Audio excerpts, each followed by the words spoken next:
เอาเลยก็ได้จนเท่าลูกเราออกก็เลยไม่ได้ไปใกล้ดอกเอาเมียเลยลิ้นเช้าสบพ่อใหญ่แต่ก่อนนะเอาเมียแล้วคนไปลิ้นเช้าโอ้แต่ข้าวน่ะคอยแปลงวิทยุแปลงมุ้งอันนี้คอยก็จะถือไปคือกันเครื่องวิทยุเครื่องมุ้งเครื่องเดี๋ยวนี้มันใช่มุ้งโทรทัศน์วิทยุนี่มันชวนหน่อยแล้วเดี๋ยวนี้นะก็จะถือเอาตัวนี้แหละไปบ้านนี้เครื่องจอดเครื่องยังเขาจะถือไปครบไปลิ้นเช้าไปลิ้นบ้านนะเจอจนมานจนท้อเอานี่นะบ้านนุ่นหางนี่นุ่นหางนุ่นแห่นี่ชื่อมันตายแล้วเดี๋ยวนี้ลูกกันคอยผู้ลินนะก็ยังอยู่บักเบ้าลูกคอยนั่นบักเบ้าเอาเมียแล้วเดี๋ยวนี้เดี๋ยวแต่งได้ข้อข้างในบ่พ่อใหญ่ฮะเอาผูตัวไปลิ้นผูไปลิ้นบ่ได้แต่งบ่ได้ยังเขาไม่คอย150,000แต่เขานั่น150,000 10,000 กีบนี่นะกับงวดตัวหนึ่งค่อยกะไปแปลงเขาเลยก็เลยบ่ได้เอาเลยดอกเอาเงินให้เขา150,000เฮ็ดได้พ่อใหญ่จังว่าเห็นกันจังว่านั้นได้ไปลิ้นไปยังโอ้ยผู้สาวเนาะเห็นแล้วก็ลิ้นร่มกันแล้วเขาก็เชื่อแล้วผู้สาวเนาะนั่นนี่ผู้สาวมักแท้ๆได้ข่อยแต่ใดมาได้บ่แม่นว่าหากันเดี๋ยวนี้ในเรื่องผู้สาวนี่โอ้ยหวานขลมใช่บ่พ่อใหญ่หวานขลมคมคายใช่เนาะว่าแต่เว้านำนะข่อยจังว่าโอ้ยคือคู่มือนี่คือกันนี่บ่แม่นว่าเว้านั่นมันสิใกล้บ่หลวงพระบางยังมาหาข่อยฮอดเทือนพี่มันสิเว้าเพียงหลวงพระบางเชียงขวางพุ่นผู้สาวนั่นบ่แม่นว่าเว้านั่นดอกขอแต่ว่าข่อยได้เว้านำนี่มึงโลดผู้เว้าชื่อๆและเรื่องผู้สาวนี่บ่แม่นว่าสิไปเว้าว่าขี้คุยนั่นเอาโลดเครื่องอันลิ้นชาวน้ำข่อยนี่ครับหมอใดอันถือไปนั่นครับบ่ได้ผู้ชาวบ่มักบ่มีดอกบ่เคยจักเทื่อโลดอันเครื่องข่อยเดี๋ยวนี้มันอยู่เวียงจันทน์เครื่องตัวนั้นภาคมาแล้วภาคมาให้ข่อยอันนั้นแหละนี่ผู้นึงน่ะบ่ยิงเอาผัวป้ากันป้ากันแหละอยากได้ผัวคืนแล้วมีบ่พ่อใหญ่มีข่อยว่าโอ้ยเห็นเด้ข่อยสิได้นำเจ้าบ่ยากข่อยสิพากไปให้ข่อยก็พากน้ำหลุดข่อยบ่ได้พากน้ำออลชิดได้พากน้ำหลุดนั่นอันใช้ทางรถมีนี่ข่อยไปจ้างเขา50,000ข่อยว่าพากเครื่องนี่ไปเวียงจันทน์นี่เจ้าถือไปให้ข่อยนี่เบอร์โทรเรานี่หลายไปได้50,000เราให้มันฮ้อนให้ข่อยได้ถ้าบ่ฮ้อนเอาคืนมาให้ข่อยนี่เบอร์โทรข่อยบ่ยากเราผมก็โทรบอกรถมีอันเลขอันรถเราเท่านั้นเบอร์โทรเราเท่านั้นไปฮอดอันคิวเลยข่อยบอกเล่าแล้วให้เจ้าเราโทรหาเจ้าแล้วเจ้าไปเอาเด้อเราโยรถมีมันออกแต่เจนูนี่8 โมงเนาะตอนเช้านี่แม่นะพ่อพอดี8 โมงกลางคืนก็ฮอดพุธ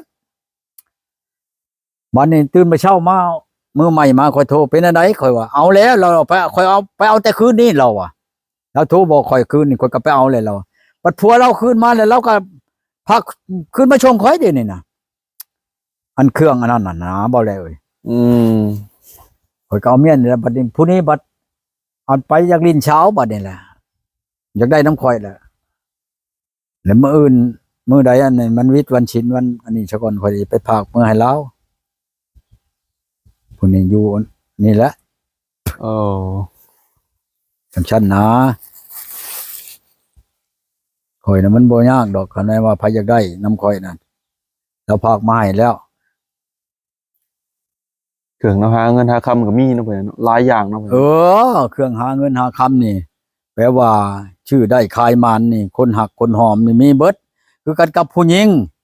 อยากให้ผัวหักผัวหอมข่อยก็มีผัวนั่นกินเหล้าเมาชุรานั่นเฮ็ดจนมันบ่ให้มันไปใส่มุกมอกอยู่ก็ได้เอาจนเบิดปัญญาผู้ก็มีกับผัวนั่นข่อยเฮ็ดให้ได้เรื่องอันนี้นั่นเรื่องชื่อเรื่องขายอยู่ในเฮือนนี่ของแนวคนหักหอมนี่ข่อยก็มีเด็ดเดียวโลดบ่แม่นว่านั่นดอกบ่เป็นเปล่าปอบบ่เป็นกะของชินธรรมคลัมกับคลัมมันมังชังชีพอย่างบ่แม่นว่าคลัมมันอันนั้นดอกสมมุติว่าหมาแมวงูช้างเชือลิงบ่ให้กินตัวนี้น่ะเต่าเต่านี่ก็บ่ได้เนาะบ่ได้เต่านี่ก็กินบ่ได้มีหยังก่อนได้เต่าหมาบ่พ่อใหญ่แมวลิงงูช้างเชือ บ่ได้กินแล้วหมอนี่ 10 แนวนี่คือกันกับยาแก้กระเพาะนี่ บ่พ่อใหญ่สมมุติแบบ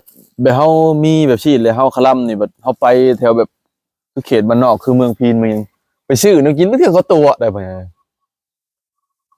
บางเทื่อเป็นหมานี่ก็ตัวว่าเป็นอ้อมเห็นอ้อมได้เขาตัวได้นั่นน่ะ เดี๋ยวจักแล้ว เป็นหยังบ่พ่อใหญ่ นั่นเฮาก็บ่จักเลยก็จำเป็นแล้วกินก็มันก็สิบ่เป็นหยังดอกของแนวบ่จัก เอ เด้ อเฮาบ่ได้ตั้งใจเนาะพ่อใหญ่เนาะ กินแล้วก็เฮาฉลังพังพาดเฮามาเฮาก็อาบน้ำอาบในชูจมูกชาวแบงล้างช่วยชาฉีออกเลยก็เฮ้ยหายออกดอกอันนั้นก็ดี ก็บ่แม่นมันก็สิแน่นหนาแท้ดอกบ่แม่นว่าโอ้ยกินแล้วมันสิเบื่อสิเมาสิเป็นจังซั่นจังซี่บ่ สิดอกหลายอย่างใดเรื่องว่าทำนี่ค่อยเว้าชูพังทำหยังก็อยู่ในบ้านบ่ค่อยแล้วนี่เขาถือหลายๆอยู่นี่นะว่านี่ล่ะเฮือนนั้นจักเฮือนไผก็กินหมานี่แหละ กินหมาผู้เจ้าว่ามันผิดเลยเด้บัดนี้อันชุปากเด้อว่าฉัน ปากเด้อชูเอาอย่างฉันสิรถ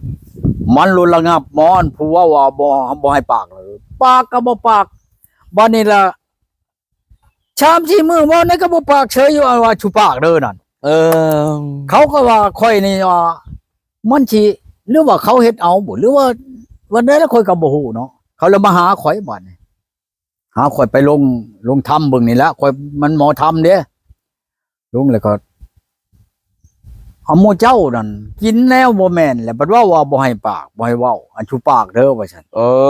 นั่น แล้วทำหมู่เจ้านั่นแหละเฮ็ดบ่แม่นเพียงเฮ็ดดอกทำนั่นแหละเฮ็ดว่าบ่ให้ปากเลยว่าซั่นโอ้ยรถแก้ไขกันนะหั่นรถจังว่าปากได้ผู้นั้นก็ดีเราหักตายแล้วดอกผู้อันบ่ได้ปากนั่นเพราะเพชรนะในบ้านหมู่ข่อยนี่อิตาเลียบกินแล้วอันชูปากเด้อว่ะบอกลูกนั่นบอกลูกบอกเมียนั่นชูปากเด้อเขาเพิ่นน่ะบ่ได้กินน้ำเขา เอาก็กินน้ำกันนั่นแหล้ว แล้วบ่ฮู้บ่ว่าเป็นอันนั้นไป บ่ฮู้ว่าหมากินแล้วบ่ให้ปากนะบ่ให้ลูกเมียน่ะปากอันชูปากเด้อว่ะกินแล้วอันชูปากได้ว่าฉันอยู่เว้านั่นนี่ชูปากได้ว่าฉันนะย่านว่าลูกว่ากินหมาจังซั่นซี่น่ะนะมันคลำเด้บัดนี้ลูกเพิ่นเองโลดแล้วไปใช้เพิ่นว่าบ่ให้หมู่ปากนั่นเพิ่นเองโลบ่ปากบัดนี้หาค่อยไปลงเบิ่งแล้วเอ้าเจ้ากินอันหมาแล้วบ่ให้ปากก็บ่ปากแล้วว่าฉันน่ะแต่ว่าแก้ชานะหั่นแล้วก็เช่ากับปากได้หรอกบ่พ่อใหญ่คือเฮ็ดไปยังคือว่าเต็มอยู่วันศิลป์เนี่ยเต็มตลอดไม่ใช่อันนั้นในบ้านกุดแขหน่อยอันนั้นเขาถือทำมันทำย้อนทำอันนั้นแหละมันหลายคนได้อยู่มันน้อยเฮือนรถกระบะรถฮุนไดรถวีโก้รถจักรเต็มเขามาปัวแล้วแปลว่าเป็นลูกเลี้ยงเลยอันนั้นแปลว่าเข้าบ่ได้ออกไปชุ่มกันนอนวันชินน่ะวันชินน้อยชินใหญ่แล้วเขาชุ่มเขาอันนั้นไหนอันชุ่มนี่นั่นทำอันนี้นั่นบ้านโคกแห้งหลายตะกี้ก็ออกมาจากบ้านโคกแหละบ้านโคกอันนี้โคกใหญ่นี่ตะกี้ก็ชุ่มนี่เลยเนี่ยพ่อชิงเขาห้องเนี่ยพ่อเนี่ยแม่บ่ได้จำนวนนี่ได้คลำบางช้างชิบอย่างเขาบ่ได้กินจักนี้เลยชุ่มนี่ก็ดีฮอดคนโชคนอย่างนี้โอ้ยเขาไปลำพ่นเลาะผู้โชนั่นหยาบแล้วจุ่มนี่นั่นอันอาบน้ำให้ก็ถือบ่เป็นนะอาบน้ำฮอดยามหนาวหมอพยังอยู่ในบ้านจนตายย้อนนั้นน้ำมาแล้วคงมันว่าขออนุญาตนะมันเจ็บท้องลงท้องมันเข้าแควดำนะหนาไปอาบน้ำให้อีกบัดนี้รถผู้นี้เข้าชาวบ้านเลยตายเลยก็มีแล้วแต่ว่าเขาก็เป็นบ่เทียนเดี๋ยวนี้เขาบ่เฮ็ดเดี๋ยวนี้นะเขามีแต่ลำแต่ผู้ยาวเล็กๆน้อยๆระยะตายแล้วมีผู้ตายแล้วก็มีนะไผหาสิชอบพ่อใหญ่มันเนาะไผหาสิชอบบัดนี้ตายเนาะบ่มีผู้รับแล้วเขาก็เป็นพญาติตัวเองแล้วเนาะก็ว่าพญาติตัวเองแล้วมันจะเป็นคือการกระบวนเขาประชุมไปนี่ผู้ใหญ่นะไหนแปลว่าผู้เกาะผู้อนันตมิตรกัจจิว่าอะไรกัจจิว่าพระชงจะมีญาณทานผู้นั้นนะฮอดวันชินแล้วลงไปอุโปวันชีนะอันพวกรถจักรรถหุ่นดอกคุณใดรถวิออกวิโก้มานั่นชุ่มปัวแหละนั่นน่ะมาลุกอันนั้นในหันนั่นค่อยนี่นั่นบ่ค่อยก็มาอยู่หากจะว่าค่อยปัวแล้วน่ะมาชงขนมเบงค่อย3 เดือนแล้ววิทย์แล้วยา หักถืออยู่หั่นแหละถือนั่น อืม ถ้าว่าเจ็บเป็นเอ็นอุ่นเท่านั้นนี่แล้วก็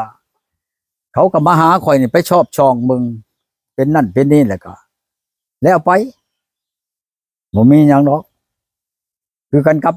อันเขามาชงวังเช้านี่ก็นายครูบ้านเมานี่ก็ผู้เราชอนนั่นอยู่บ้านนั่นน้องกรุงนี่เราก็มาชงแล้วขนมเบกเราเมื่อ อืม เด็กคนในบ้านนี่ก็แปลว่าผีเขาล่างไปปัวพวกฮอดบ้านวุ่นวันชี้ไข่พูนอันนี้ก็ดี เขาความข่อยนะคันบ่แม่นลูกหลานน่ะข่อยฮอดบ่เบิ่งครับ อันนี้ก็ดีวันนี้ลูกหลานตัวเองแน่บัดนี้เขามาเขาก็ลืมแต่เขาบ่ได้ลืมแต่เขาบ่อยากอันมาหาข่อยน่ะบัดมันดีแล้วจังว่าโอ้ยนับถือเดี๋ยวนี้ก็อยู่ผู้ภาคใต้พุ่นอีอันข่อยปัวอะไรนั่น อืม ผีเขาล่างนั่นผีปอบรู้แหล้วว่าอำหอมไปยังบ่แม่นว่าข่อยสิคุยดอกอันผีปอบมันข่อยจะให้ตายนั่นโอ้ยข่อยเว้าชื่อๆนี่โลดละข่อยเอาอันแนวอันห้องกินบ่เป็นเลือดเป็นหยังบ่เอาไปป้าแม่นวางเฮือนมันเนาะผู้มันเป็นปอบนั่นข่อยเฮียกมามันกินอยู่หั่นล่ะเมื่อกับมันเมื่อป้อนผู้เจ้ามันกับบ่ฮอดเช้านาทีมันตายนํกันเลย ผู้นั้นนั่นคันอยากเฮ็ดนะนะอาจารย์ค่อยบอกพอแห้งนะฮะค่อยบ่เฮ็ดมื้อนี้ก็วันฉินช่ำบ่แม่นว่าอันนั้นดอกค่อยอยากเฮ็ดกันคนเป็นปอบนะคันว่าผู้นั้นเป็นว่าฉันคันว่ามันคันมันบ่เป็นนั่นมันก็บ่ได้คันว่ามันเป็นแล้วเฮียกเอาอันวิญอันผีปอบอันวิญญาณนั้นกับมันน่ะมากินนั่นที่ว่าค่อยอันเฮียกมากินนั่นมันเมื่อป้อนน่ะบ่ทันว่าพอบ่ทันแจ้งช่ำผู้นั้นน่ะเรียบร้อยโลด เรียบร้อยเนาะพ่อใหญ่เนาะ โอ้มัน ยั ก็ ง มีมนต์มีกลของมันเนาะพ่อใหญ่เนาะ โอ้โธ่ยากมันนั่นเพียงเดีมันคนเป็นปอบนั่นอยากให้มันตายคือกันกับอันผู้อันเฮ็ดหมู่นั่นเฮ็ดหมู่นั่นก็เล็กปักให้เอาเล็กบุ่งน้ำปักให้เอาน้ำบุ่งเอาของมันน่ะพาดคืนหามันนั่นมันบ่ชันแจ้งหมอนั่นคอยเว้าชื่อๆนี่แหละ อืม เดี๋ยวเอาอำมาหอมเพียงคอยเว้าชื่อนี่แหละเรื่องอันของอันวิชานี่วิชาเจ้า เอาแก้เจ้าสิฆ่าไปสั่งลองมึงดูหากคอยนำบ่เฮ็ดกับไผชัดชื่อบริชุดชี้ชุดคอยนี่ลูกเลี้ยงคอยมันเท่าไหร่สิอำไปสั่ง อืม หัวเช่าเป่าดีย้อนคอยนี่หลายร้อยบ่แม่นหลายอันนั้นหลายสิบหลายว่าหลายร้อยโลดแหละ หลายคนหลายร้อยเป็นนะพ่อใหญ่